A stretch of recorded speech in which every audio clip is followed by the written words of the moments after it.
اسلام میں بارات کا کوئی تصور نہیں، سیرا بندی کی کوئی تقریب نہیں، ہندوانہ تقریبات نہیں۔ بارات کے لیے عربی میں کوئی لفظ ہی نہیں ہے، قرآن اور حدیث میں کیا ہوگا؟ عربی میں نہیں ہے، کوئی لفظ نہیں۔ یہ خالص عجمی لفظ بارات عجمی ہے، ایرانی ہے، اس کا اسلام سے کوئی تعلق نہیں، جڑ کٹ جائے اس کی۔ یہ بھی ہندوانہ تصور ہے۔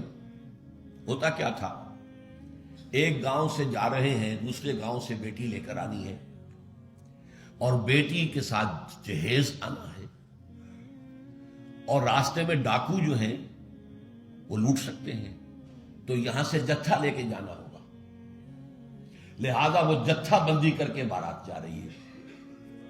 اب وہ جا کر جنج گھر جو بنے ہوئے ہیں وہاں پر ٹھہر رہی ہے، 2 دن 3 دن عیش کر رہے ہیں، مچھرے اڑا رہے ہیں لڑکی والوں کے پیسے پر۔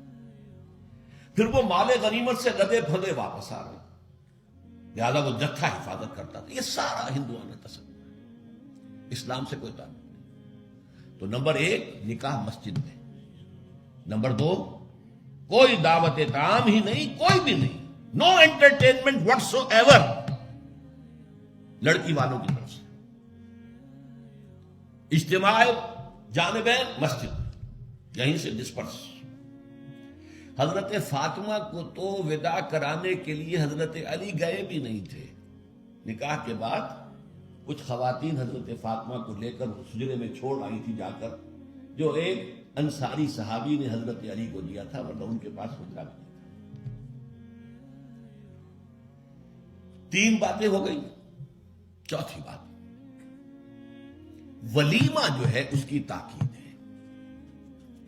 یہی وجہ ہے کہ جب یہ شادی پر مکمل پابندی لگائی گئی تھی، میں نے اشتہار دیا تھا کہ ولیمہ پر پابندی نہیں ہونی چاہیے۔ لڑکی والے کے ہاں تو آپ سوچئے، جو دلیل میں نے دی اس کی نفی میں، نفسیاتی دلیل بہت بڑی ہے۔ لڑکی والے کے ہاں ویسے تو لفظ شادی، خوشی، وہاں بھی شادی یہاں بھی شادی، لڑکی والے کے ہاں خوشی نہیں ہوتی۔ اس کے گھر سے لخت جگر، نور چشم نکل کر جا رہی ہے، کیسے خوشی ہوگی؟ مائیں رو رہی ہوتی ہیں، انہیں غشی پڑی ہوتی ہے جب بچیاں نکل رہی ہوتی ہیں، بہن بھائی رو رہے ہوتے ہیں۔